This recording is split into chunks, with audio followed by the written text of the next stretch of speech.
ॐ भूर्भुवः स्वः तत्सवितुर्वरेण्यं भर्गो देवस्य धीमहि धियो यो नः प्रचोदयात्। आज से हम सांख्य दर्शन का अध्ययन आरंभ कर रहे हैं। सांख्य दर्शन में हम मुख्य मुख्य बिंदुओं को लेंगे, मुख्य मुख्य सूत्रों को अध्ययन के लिए लेंगे, जिसमें ईश्वर परक, जीवात्मा परक और प्रकृति परक सूत्रों के माध्यम से व्याख्याएं दी हुई हैं। तो जैसा कि आप सभी जानते हैं अथवा नहीं जानते होंगे, सांख्य दर्शन आस्तिक दर्शनों में से एक है। भारतीय दर्शन 6 हैं। आस्तिक दर्शन, योग, सांख्य, वैशेषिक, वेदांत, न्याय और मीमांसा। इस सांख्य शास्त्र के प्रणेता हैं महर्षि कपिल जी महाराज। कपिल जी महाराज ने सांख्य दर्शन लिखा है। ठीक है, ये 6 के 6 दर्शन जो हैं वो अथ से प्रारंभ होते हैं। योग दर्शन आरंभ होता है अथ योगानुशासनम।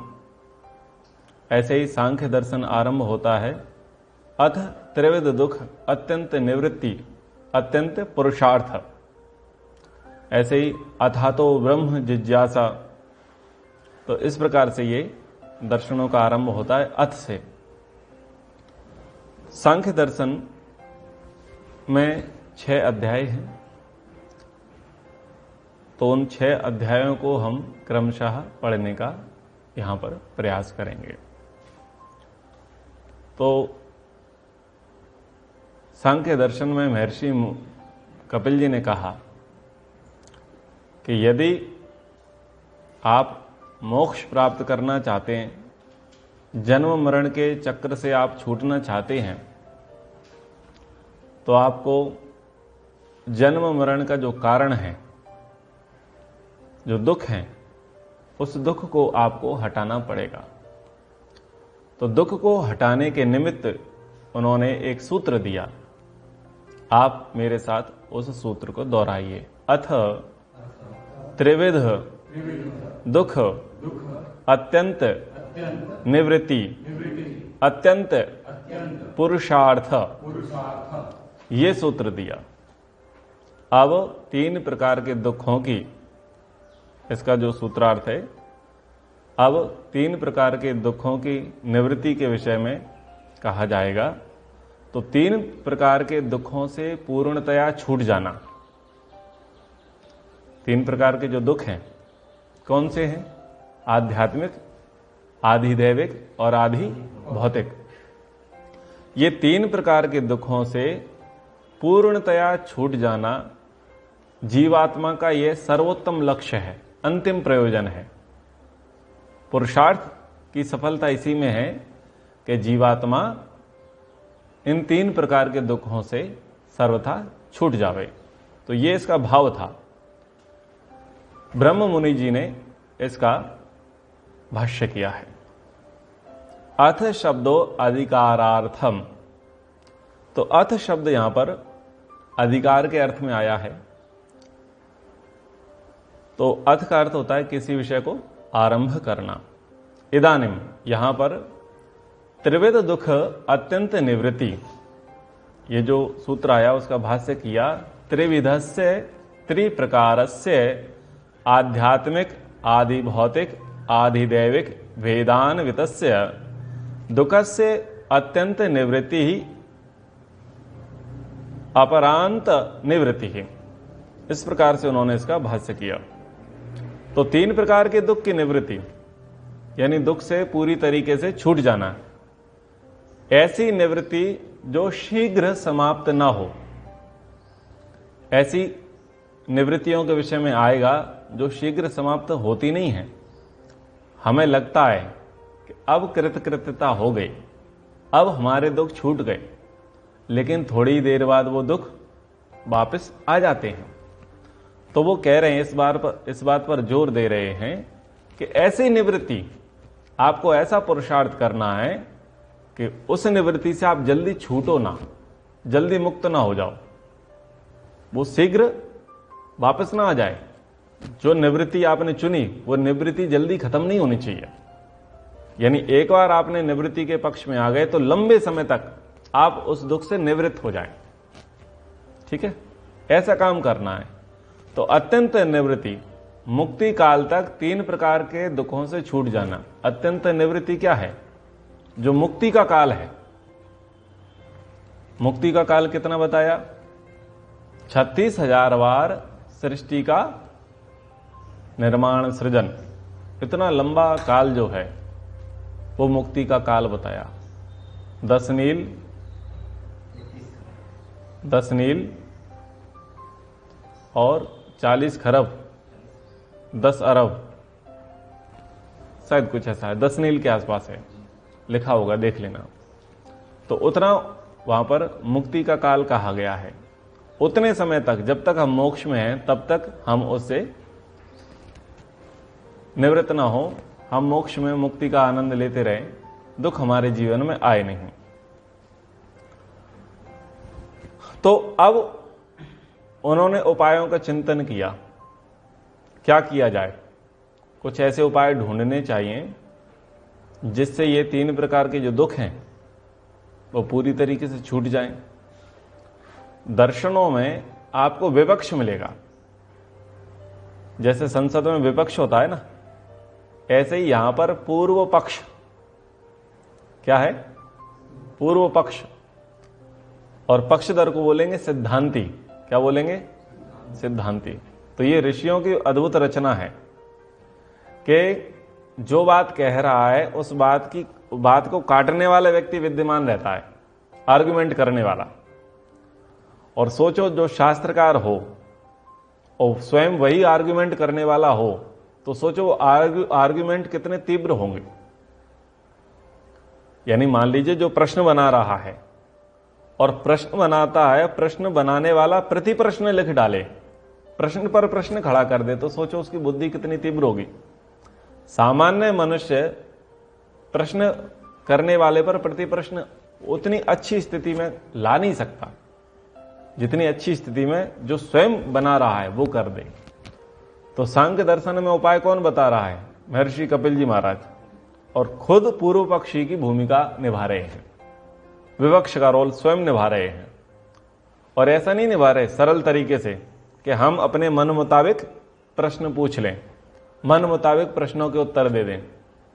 जैसे कभी कभी सरकारें आती हैं तो किसी सरकार के नुमाइंदे को, व्यवस्थापक को, किसी कर्मचारी को या किसी अधिकारी को बुला लिया जाता है पत्रकारों के द्वारा।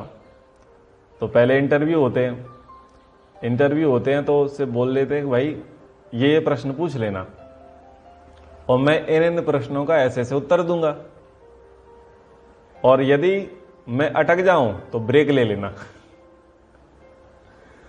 ये प्लानिंग होती है सारी की सारी। आजकल होती है नहीं होती पता नहीं है।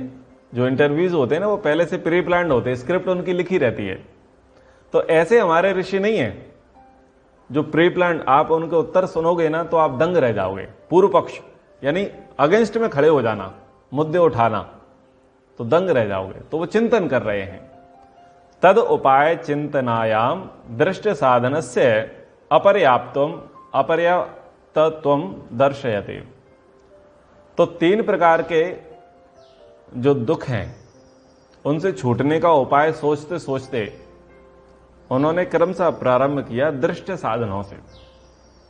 दृष्ट साधन, दृष्टि यानी जो दिखाई दे रहे हैं।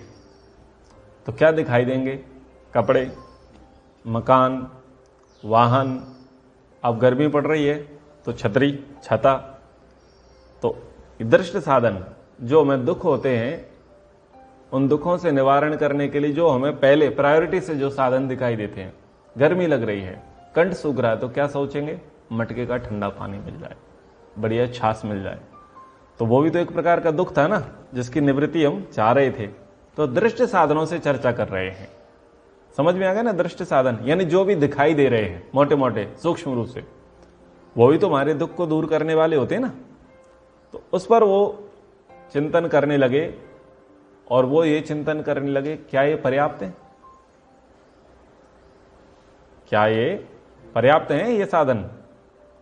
तो कह रहे हैं ना दृष्टात, दोहराइए, ना दृष्टात तत्सिद्धि निवृत्ते अपि अनुवृत्ति दर्शनात्। तो कह रहे हैं कि दृष्ट भौतिक साधनों से समस्त दुखों की निवृत्ति नहीं होगी। हम चाहते हैं पूरे दुखों से छूट जाना, यानी आध्यात्मिक दुख के अंतर्गत जितने दुख आते होंगे, आदि भौतिक दुख के अंतर्गत जितने दुख आते होंगे, और आदि दैविक दुखों के अंतर्गत जितने दुख आते होंगे, उन सभी दुखों से हम 100% छूटना चाहते हैं। थोड़ा थोड़ा नहीं, किस्तों में नहीं, थोक में छूटना चाहते हैं। और कितने समय के लिए छूटना चाहते हैं? लंबे काल के लिए, परांत काल तक चाहते हैं। तो छोटे मोटे उपाय करके, कभी कभी व्यक्ति क्या सोचता है, बस यही चाहते हैं ना कि हमारे जीवन में सुख हो, तो हम सुख के उपाय ढूंढ लेंगे। हमें इतना परिवार छोड़ करके, नौकरी धंधा व्यापार छोड़ करके, और इतना अच्छा सुख भोग छोड़ करके इस साधुओं के भेष में और हिमालय में और जंगलों में और गुफाओं में जाकर के तपस्या करने की क्या आवश्यकता है? आप तो यही चाहते हैं ना दुखों से छूट जाएं, तो हम दुखों से छूटने का उपाय ढूंढ लेंगे। दुखों से छूटने का उपाय ढूंढ लेंगे। तो उन्हीं से कहा जा रहा है, क्या आप दुखों से नितांत छूट जाओगे? आप जो उपाय खोजोगे, तो उपाय क्या खोजेगा व्यक्ति? एक उपाय खोजा माइकल जैक्सन ने, नाम सुना है माइकल जैक्सन ने? उसने उपाय क्या खोजा? उसने ये खोजा कि मैं बीमार ना हूं, मैं लंबी आयु को प्राप्त करूं और सब लोग मुझे प्रेम करें। अब वो शरीर से कैसा था? काला। उसके माता पिता कैसे थे? काले। तो उसने उपाय खोजा, प्लास्टिक सर्जरी करा करके उसने काली चमड़ी को गोरी चमड़ी करा लिया। फिर उसने किराए पर माता पिता भी ले लिए गोरे, और कई डॉक्टर उसकी चिकित्सा के लिए रहते थे। वो कोई भी वस्तु पकड़ता था तो पहले उसको टेस्ट कर लिया जाता था, ग्लव्स पहनता था ताकि उसको किसी प्रकार से संक्रमण ना होवे। भोजन वो करता था तो भोजन को पहले टेस्ट कर लिया जाता था। तो सब प्रकार के उपाय वो सोच करके रखा। उसका उद्देश्य क्या था कि मैं लंबा जीऊं। लेकिन 50 में उसकी घंटी बज गई। उसने प्रयास तो बहुत किए, लेकिन 50 में जाकर के उसकी घंटी बज गई। तो व्यक्ति उपाय तो खूब सोचता है। तो यहां पर महर्षि कपिल जी सूत्र के माध्यम से यही कह रहे हैं कि दृष्ट भौतिक साधनों से समस्त दुखों से निवृत्ति यानी मोक्ष की प्राप्ति नहीं होगी। कुछ देर के लिए दुख छूट जाएंगे, कुछ देर के लिए, और फिर वो वापस आ जाएंगे। कैसे आ जाएंगे? बोले ऐसा देखा जाने से। ऐसा देखा जाता है, हम ऐसा देखते हैं कि थोड़ी देर के लिए हम दुखों को दूर कर लेते हैं और हमें सुख मिल जाता है, लेकिन उसकी भी अवधि पूरी हो जाती है और फिर से वो सुख हट जाता है और दुख के बादल मंडराना आरंभ कर देते हैं। तो उसके भाष्य में कहा, दृष्टात साधनात् खलु लोके प्रमाण प्राप्यमाणात् साधनात् तथा भूत निवृत्ति सिद्धिर न भवति न भवितुम अर्हति। तो दृष्ट भौतिक साधनों से लोक में प्राप्त होने वाले जितने भी साधन हैं, उस प्रकार की जो दुखों से पूरी तरह निवृत्ति है, दुखों से पूरी तरह छूटने की जो सिद्धि है, वो ना होती है और ना हो सकती है। क्यों नहीं हो सकती? यतः क्योंकि कस्यचित् निवृत्ति अनंतरम अपि पुनः अनुवृत्ति दर्शते हित्यत। क्योंकि किसी दुख के छूट जाने के बाद भी, जैसे भूख लग रही है तो भूख लगना दुख है, तो उस दुख के निवारण के लिए क्या किया हमने? भोजन बनाया, पकाया, खाया। खाते समय कैसा लगा? आह, शांति मिल गई। तृप्ति मिल गई। लेकिन कुछ काल बाद होगा क्या? भोजन पच जाएगा, भोजन पचेगा, भोजन पचेगा और भूख लगना फिर से आरंभ होगी। तो जो दुख अभी था वो दुख अगले 4 घंटे बाद फिर से शुरू हो जाएगा। तो अत्यंत निवृत्ति तो नहीं हो सकती दृष्ट भौतिक साधनों से। तो उन्होंने कहा कि उसकी अनुवृत्ति दिखाई देती है। जिस उपाय से आप ये सोचते हो कि मैं दुख से छूट जाऊंगा, पर वो तो क्षणिक है, कुछ समय बाद फिर से वो दुख हमारे जीवन में दस्तक दे ही देता है। इसलिए भौतिक साधनों से पूरी तरह निवृत्ति नहीं होगी। तो उन्होंने फिर हेतु दिया, दृष्ट साधनात् दुख प्रतिकारे खलु। दृष्ट साधनों से यदि हम दुख का प्रतिकार करते हैं तो ऐसा करें तो जो दृष्ट साधन है उससे हम दुख का प्रतिकार करते रहें। दुख आएगा और हम दुख के अगेंस्ट में खड़े रहेंगे, दुख को मार भगाएंगे और सुख को प्राप्त कर लेंगे।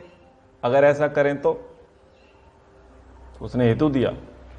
आप यही कह रहे हो ना कि उसकी अनुवृत्ति होती है। आप एक बार आपको भूख लगी तो भूख लगी, आपने भोजन किया, भोजन करने के बाद भोजन पचेगा, पच करके फिर भूख लगेगा। तो उसने कहा कि भाई हम तो तैयारी रहेंगे, जैसे एक बार भोजन किया और एक बार भोजन करने से हमने भूख को मार भगाया, ऐसे हम दूसरी बार भी भोजन कर लेंगे, दूसरी बार भी भोजन को मार भगाएंगे। अगर हम ऐसा कर लें तो हमें अष्टांग योग नहीं करना, हमें यम नियम का पालन नहीं करना, हमें समाधि नहीं लगानी, क्या हमको संसार नहीं छोड़ना, हमको पति पत्नी पद पैसा प्रतिष्ठा नहीं छोड़ना, हमें परमेश्वर को प्राप्त नहीं करना, हम तो ये काम कर लेंगे। ठीक है, तो बस इतना कर लें तो उतने मात्र से क्या हो जाएगा, वो भी मोक्ष के जैसा सुख हो जाएगा। उसने आर्गुमेंट किया। तो यदि दुख आता है तो हम बार बार उससे लड़ने के लिए तैयार हो जाएंगे, पहले से तैयारी रखेंगे। हम दुख आएगा हम दुख से लड़ने के लिए तैयार रहेंगे। उसने आर्गुमेंट किया। तो उसके लिए उन्होंने सूत्र दिया, बोलिए प्रात्याहिक क्षुत प्रतिकार वतत प्रतिकार चेष्टनात् पुरुषार्थत्वम। तो उन्होंने कहा कि भाई दैनिक भूख के निवारण के समान, जैसे आप कह रहे थे, उन 3 दुखों की, आदि दैविक, आदि भौतिक और जो आध्यात्मिक दुख हैं, उनको हटाने की हम चेष्टा करेंगे। बोले ये चेष्टा करना तुम्हारा पुरुषार्थ तो कहलाएगा, और इसको पुरुषार्थ कहते भी हैं, लेकिन अत्यंत पुरुषार्थ नहीं होगा। मानव जीवन प्राप्त किया दुखी होने के लिए थोड़ी ना किया। अगर मानव जीवन प्राप्त करके दुखी हुए तो मानव जीवन हमारा व्यर्थ हुआ। तो हम दुखी ना हो इसलिए हमें क्या करना है, पुरुषार्थ करना है। और पुरुषार्थ का क्रम कहां से आरंभ होता है, धर्म से। धर्म का अर्थ क्या है, विद्या। तो पहले हम विद्या को प्राप्त करेंगे। ठीक है, विद्या को प्राप्त करेंगे यानी हम धर्म में स्थित हो जाएंगे। जब हम अच्छी विद्या प्राप्त कर लेंगे तो विद्या से क्या करेंगे, अर्थ उपार्जन। धर्म के बाद क्या आएगा, अर्थ। तो जब अच्छी विद्या आ जाएगी तो हमारे पास टेक्निक हो जाएगी, हमें टेक्निक मिल जाएगी, तकनीकी पता चल जाएगी कि हमें अपना जीवन किस प्रकार से चलाना है, भरण पोषण कैसे करना है। क्योंकि साधन कैसे आएगा, संसाधन कैसे जुटाएंगे, हम धन से जुटाएंगे ना। और धन यदि सही मार्ग से आया है तो वो साधन हमें सुख देंगे, और धन यदि गलत मार्ग से आया है तो वही संसाधन हमारे लिए दुखकारी हो जाएंगे। तो हमने धर्म को पहले लक्ष्य बनाया, यानी सबसे पहले हमने क्या कर लिया, विद्या का ग्रहण कर लिया। यानी सबसे पहले हमने ब्रह्मचर्य आश्रम ग्रहण कर लिया। देखो हो गया, पैरेलल हो गया ना, ब्रह्मचर्य आश्रम प्लस विद्या प्लस धर्म, तीनों का ही पहला सीढ़ी है आगे बढ़ने का। यानी आपको ब्रह्मचर्य आश्रम में जाना पड़ेगा, वहां जाकर के आपको विद्या पढ़नी पड़ेगी, विद्या से आपको धर्म की वृद्धि करनी पड़ेगी। ये पहली सीढ़ी हो गई। मनुष्य की पहली सीढ़ी ये है पुरुषार्थ की। मनुष्य को मनुष्यपना बनाने में ये है। अगर ये सीढ़ी नहीं चढ़ी तो उसको मनुष्य थोड़ी बोलेंगे, फिर तो उसे 2 पैर वाला पशु बोलेंगे। आए समझ में? कितने पैर वाला? 2 पैर वाला। बस 4 पैर वाले पशु में और 2 पैर वाले पशु में यह समानता हो जाएगी। एक श्लोक आपने सुना होगा ना, धर्म श्लोक ये था, आहार निद्रा भय मैथुनम च सामान्य में तत् पशु भी नराणाम धर्मो ही तेषाम अधिको विशेषो धर्मेण हीना पशु भी समाना। हाँ, श्लोक ये है। तो आहार यानी खाने की चिंता पशु को भी और मनुष्य को भी है। निद्रा यानी सोने का काम मनुष्य का भी और पशु का भी है। भय, किसी न किसी से भय पशु को भी और मनुष्य को भी। और मैथुन, संतान उत्पत्ति का काम मनुष्य भी कर रहा है और पशु भी कर रहा है। तो बस ये चारों कामों से ये क्या सिद्ध हो गया? ये 2 पैर वाला पशु, वो 4 पैर वाला पशु। लेकिन पशु से विशेष कब हुआ वो? जब उसने विद्या प्राप्त की, जब उसने धर्म को ग्रहण किया, धर्म का अनुष्ठान किया। तो पुरुषार्थ का पहला लक्षण क्या हो गया? बोले धर्म, विद्या, ब्रह्मचर्य। तो जब ये हमने प्राप्त कर लिया तो उससे हमने क्या किया? हमारे अंदर योग्यता आ गई। योग्यता आ गई। योग्यता के अकॉर्डिंग हमने क्या किया? अर्थ उपार्जन। कैसा? विद्या प्राप्त कर ली तो हमें क्या समझ में आ गया कि हमको पैसा कैसे कमाना है, धन कैसे अर्जित करना है। तो धर्म पूर्वक हमने क्या शुरू कर दिया? अर्थ उपार्जन। ये दूसरा स्टेप हो गया, धर्म पूर्वक अर्थ उपार्जन। अब अर्थ उपार्जन हो गया, लेकिन उस अर्थ का उपभोग कैसे करना है? उस अर्थ का उपभोग कैसे करना है? तो वो हो गया काम। धर्म, अर्थ, काम। जो अर्थ उपार्जन किया, जो हमने प्राप्ति की, उस प्राप्ति का हम किस प्रकार से उपभोग करेंगे? तो किस प्रकार से करेंगे? तेन त्यक्तेन भुंजी था मां गिरिधा कस्य स्विद्धनम। यानी त्याग पूर्वक भोग करना है, लोभ नहीं करना है, क्योंकि ये अपना नहीं है। ये है ना, ईशोपनिषद में वाक्य बताया, ये वचन आया है। तो उस प्रकार से हम क्या करेंगे? काम यानी सेवन। किसका? जो हमने अर्थ से उपार्जित किया। फिर क्या करेंगे? चौथा चरण क्या हो जाएगा हमारा? मोक्ष का। कि अब उसमें लगे नहीं रहेंगे। किसमें?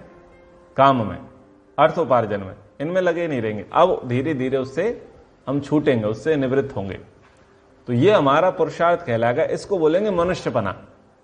वास्तव में मनुष्य कब है? जब वो धर्म की ओर आगे बढ़े, धर्म पूर्वक अर्थ कमाए और उस अर्थ का यथोचित उपभोग करे, फिर उन वस्तुओं में वो आसक्ति धीरे धीरे छोड़ता चला जाए और विरक्ति के लिए यानी मोक्ष के लिए वो प्रयास करने लग जाए। ये तो उसका पुरुषार्थ हो गया।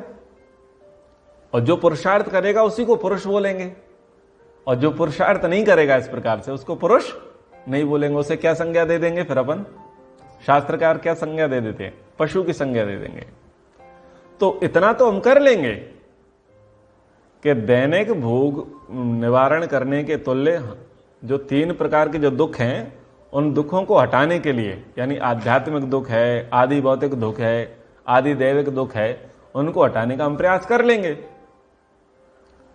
थोड़ा थोड़ा प्रयास कर लेंगे। कैसे? जैसे दैनिक भोग को मिटाने का प्रयास किया, तो क्या प्रयास करेंगे? भाई भूकंप आएगा तो हम वो मीटर लगा देंगे। वो मीटर क्या करेंगे? वो मीटर बता देंगे कि कितनी देर में या कब तक भूकंप आने की संभावना है। तो हम प्रिकॉशंस ले लेंगे। बाढ़ आने वाली है, तूफान आने वाला है, तो हम यंत्र लगा देंगे। यंत्र क्या करेंगे? बोले आपको अलर्ट कर देंगे। तो हम प्रिकॉशंस ले लेंगे। ठीक है, तो ये क्या दैविक दुख है?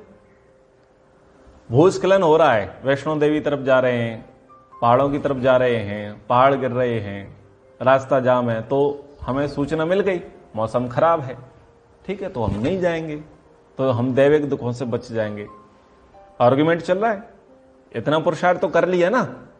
ये पुरुषार्थ कोई कम बात है? ये पुरुषार्थ भी तो बड़ी बात है कि भूकंप आने से पहले, बाढ़ आने से पहले, तूफान आने से पहले या माहौल खराब होने से, वातावरण बिगड़ने से पहले हमको संकेत मिल जाए, उसके लिए हमने पुरुषार्थ कर लिया। ये भी बड़ी बात है।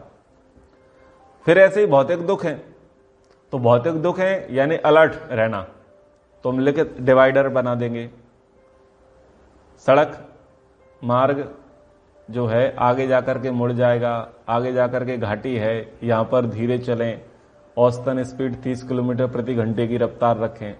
ऐसे ऐसे हम क्या करेंगे, संकेतक लगा देंगे, केतु खड़े कर देंगे, ताकि भौतिक दुखों से बचने का प्रयास करें। 4 व्हीलर चलाएंगे तो सीट बेल्ट लगा लेंगे, और वहां पर आगे गुब्बारे जैसा बना करके रख देंगे, अगर ठोकर लगेगी तो बच जाएंगे। फर्स्ट एड बॉक्स लेकर के चलेंगे। प्रयास कर रहे हैं ना, देखो पुरुषार्थ कर रहा है व्यक्ति, दुख से छूटने का पुरुषार्थ प्रयास कर रहा है, यानी जो भौतिक दुख हैं, जो संभावनाएं घट सकती हैं उससे भी बचने का प्रयास करता है, उसके भी वो प्रयास कर रहा है। ऐसे ही आध्यात्मिक दुख है, व्यक्ति देख के खाएगा, थाली को देख करके खाएगा, कहीं कीड़े वीड़े तो नहीं है, कुछ गलत चीज तो नहीं डल गई है, सूंघ करके खाएगा, पानी को देख करके खाएगा, छान करके पिएगा, ऐसे वो सारी प्रिकॉशंस रखेगा। तो यह भी तो पुरुषार्थ है कि वो आध्यात्मिक दुख है, आदि भौतिक दुख है और आदि दैविक दुख है, इन दुखों से छूटने का वो पुरुषार्थ तो करेगा, प्रयास तो करेगा। लेकिन ये प्रयास कैसे है? जैसे भूख से हम निवृत्ति पा रहे थे, बस ये ऐसे ही प्रयास हैं। क्योंकि आप 100 किलोमीटर की यात्रा पर जा रहे हैं, 200 किलोमीटर, 1000 किलोमीटर की यात्रा पर जा रहे हैं, आपको डिवाइडर तो फिर भी मिलेंगे, मोड़ तो आपको फिर भी मिलेंगे, जंपर तो आपको फिर भी मिलेंगे। आप कब तक बचाओगे, कब तक करोगे? और आप अकेले कब तक ध्यान रखोगे? जब तक सामने वाला ध्यान ना रखे। आप तो ठीक है ध्यान से चल रहे हो, लेकिन सामने वाले की क्या गारंटी है कि वो भी ध्यान से चलेगा? उसकी कोई गारंटी नहीं है, वो कभी भी आपको ठोक सकता है। तो ठीक है, प्रयास तो करेंगे। तो बोले आपके इस पुरुषार्थ को मानते हैं, साधु बात है, लेकिन अत्यंत पुरुषार्थ नहीं मानेंगे, फाइनल पुरुषार्थ नहीं मानेंगे। बोले फाइनल पुरुषार्थ तो वही है जिसमें नितांत इससे क्या हो जाए, मुक्ति हो जाए। तो इसके भाष्य को देखते हैं। प्रत्यहम यथा क्षुत प्रतिकारो भोजनात् क्रियते तद्वत्, जैसे प्रतिदिन भोजन से हम भूख का विनाश करते हैं, तद्वत् तस्य त्रिविधस्य प्रतिकार व्यापारात्, उसी तरह से हम उन 3 प्रकार के दुखों का प्रतिकार करने से, जो अलग अलग प्रकार के दुख हैं, उन अलग अलग प्रकार के दुखों को अलग अलग प्रकार के उपाय करने से पुरुषार्थता भवतु न तु अत्यंत पुरुषार्थ एतेति यावत, तो उपाय करने से पुरुष का प्रयोजन तात्कालिक रूप से तो सिद्ध हो जाएगा। अलग अलग प्रकार के दुख आएंगे, इसलिए उस अलग अलग प्रकार के दुख के अकॉर्डिंग हम अलग अलग प्रिकॉशंस रख लेंगे, अलग अलग सावधानियां रख लेके, लेकिन पूरी तरीके से हम उन दुखों से नहीं छूट सकते। ठीक है, ये बात उन्होंने कही। फिर उसमें और उन्होंने कहा तत्रचा, और भी उसमें उन्होंने कहा, क्या कहा?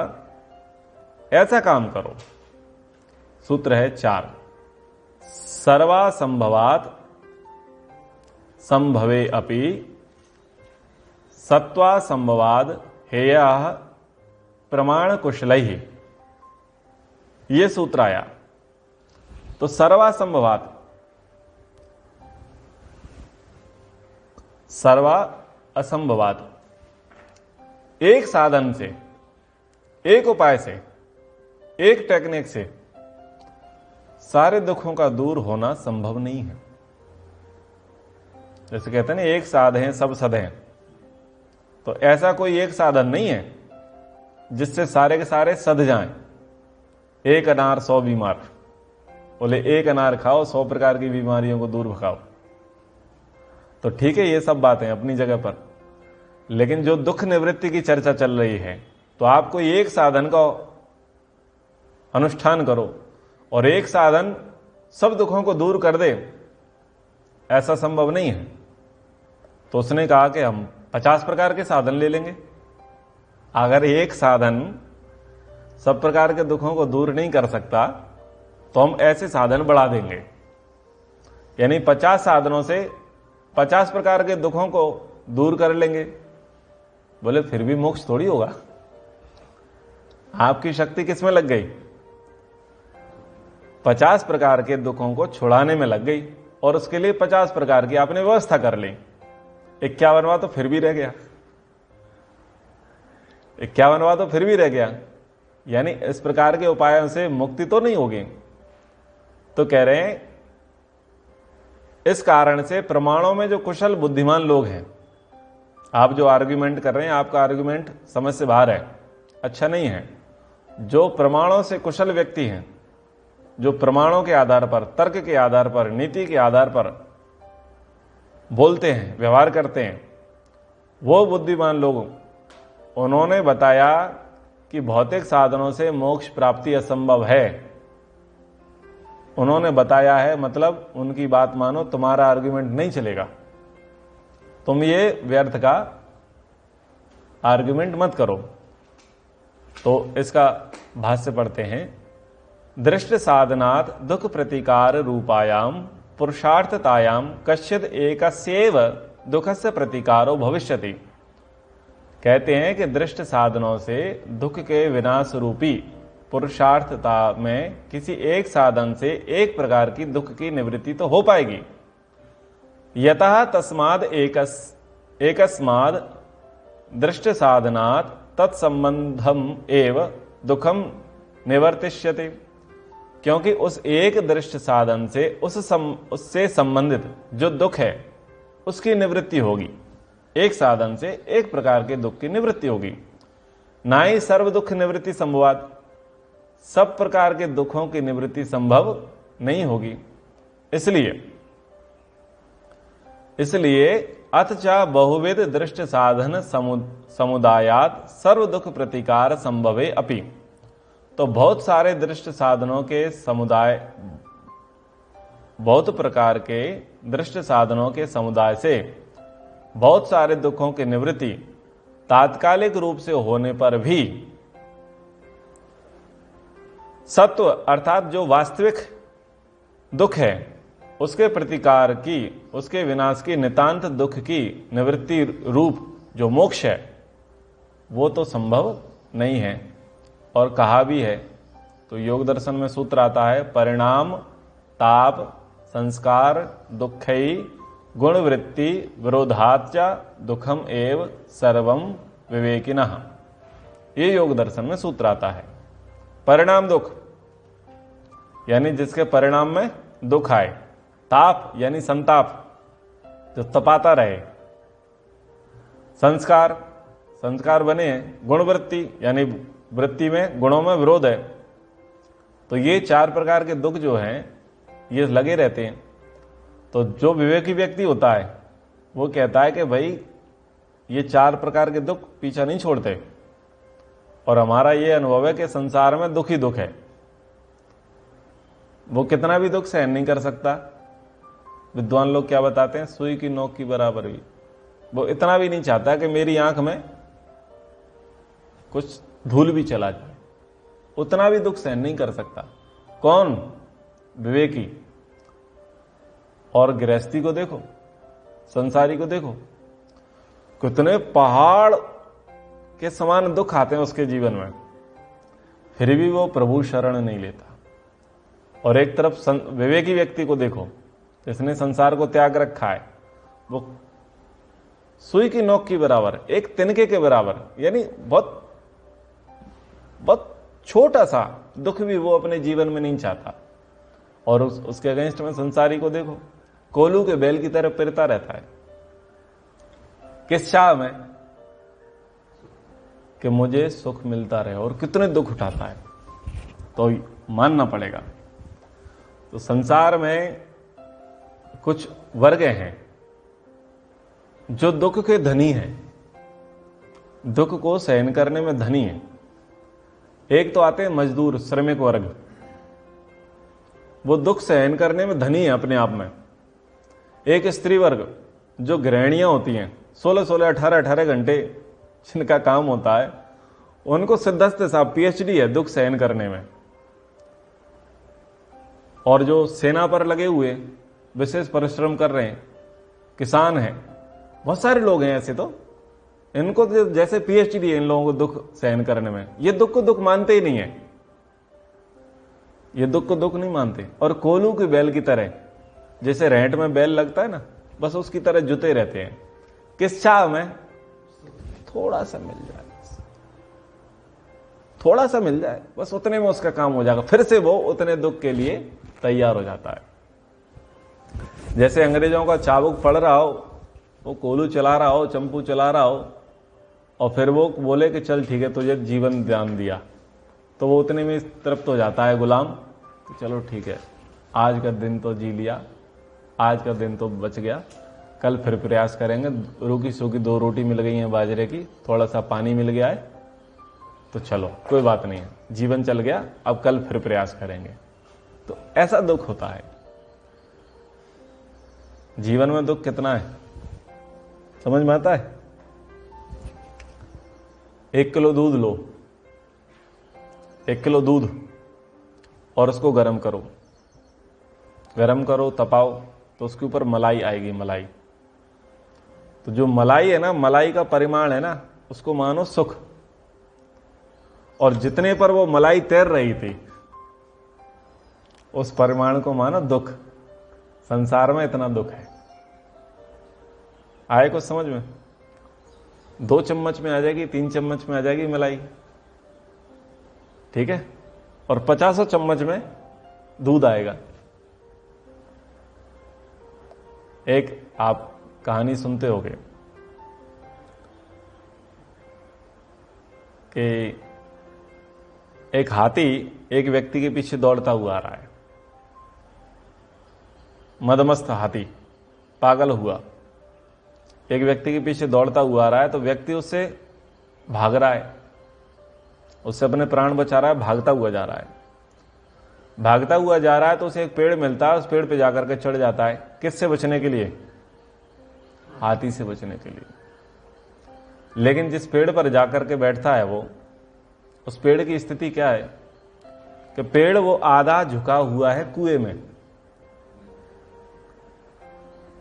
आधा झुका हुआ है कुएं में, और आधा अभी धरती पर है। और कुएं की स्थिति क्या है कि कुआं है खाली, और उसमें बैठा है सांप। कहानी यहीं समाप्त नहीं होती। उस पेड़ की जो जड़ें हैं उसको 2 चूहे, एक काला और एक सफेद, वो चूहे उसकी जड़ों को काट रहे हैं, ठीक है। और वो किस पर चढ़ा हुआ है? पेड़ पर। लेकिन वो पेड़ पर क्यों टिका है? जैसे ही वो चढ़ा तो पेड़ जैसे ही हिला तो उसकी नाक पर से टपकते हुए जीभ पर, होंठ पर शहद की बूंद आई, तो उसने ऐसे चट मार लिया। उसने देखा वाह, ऊपर मधुमक्खी लगी हुई थी, ये मजेदार चीज है। अब उस शहद की जो बूंदें गिर रही थी ना, उसमें वो क्या भूल गया कि पीछे से हाथी इस पेड़ को हिलाने लग गया है, और नीचे चूहे जो हैं वो इसकी जड़ों को काट रहे हैं, और ये पेड़ आधा झुका हुआ और नीचे काला सांप बैठा हुआ। और फिर भी वो किस में मस्त है? अभी जो 1-2 बूंद टपक रही हैं उससे लग रहा है कि बस आनंद आ गया। तो दिन रात वो चूहे हैं, दिन रात वो चूहे हैं, और जो बैठा है वो काल है, यम, मृत्यु, प्रतीक्षा में। और जो हाथी दौड़ता हुआ आ रहा है वो है समय, समय का चक्र चल रहा है, भाग रहा है। और जिस पेड़ पर वो बैठा है वो पेड़ है शरीर, प्रकृति। अब बस उससे देख लो कितना सा सुख मिल रहा है।